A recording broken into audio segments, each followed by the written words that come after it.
This is Dr. Jeff with Dr. Jeff Resources coming to you today with another one of our resources. Do you want a date or a mate? Wrote this book for people who are looking to date more effectively and possibly find the mate for their life. Today, I want to talk to you about how do you find a date? You're back out there now, you're in the field, and you're trying to figure out how do I find someone to date? Let me offer a couple of suggestions to you.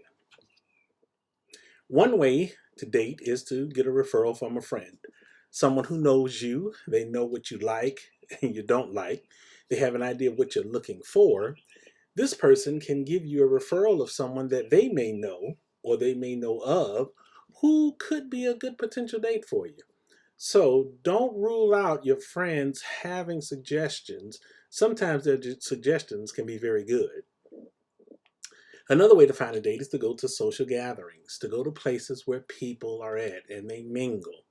Now, this doesn't necessarily mean that you have to be in a place where everybody is single, but where there are people gathered together socially, and the likelihood is that there will be some there that are single. So you may see somebody or meet somebody while you're there. Using an online dating service. Now, this is good and bad.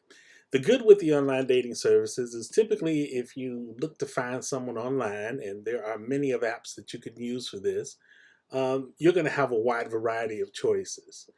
The bad news is that a lot of times online people lie.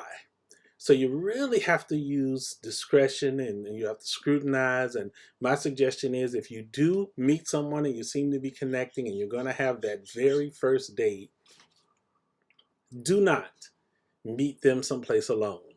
Meet them in public. Go to a restaurant. Go to a place where there are people. In the beginning, you never let people know where you live. You don't let them come pick you up. You want to have a certain amount of distance because until you're sure that what you're dealing with is honest, you do not want to let people too much into your life.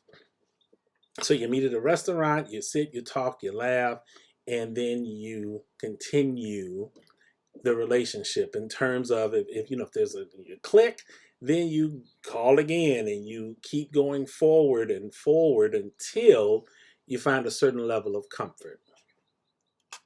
Another way is sometimes you meet people when you're out shopping or you're running errands. So you want to be friendly.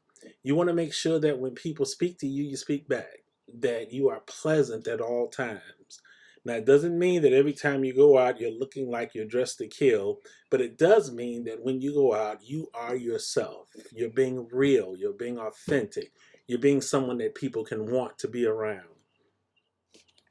And then finally, sometimes it takes looking at someone that you've already met. Without realizing it, you may have already met the person who could be someone that you like to date on a regular basis or someone who you could potentially marry.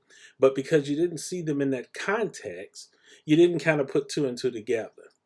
So just be open, have an open mind, an open heart, and be willing to look for what you want. Do you want a date or a mate? Get this resource today here.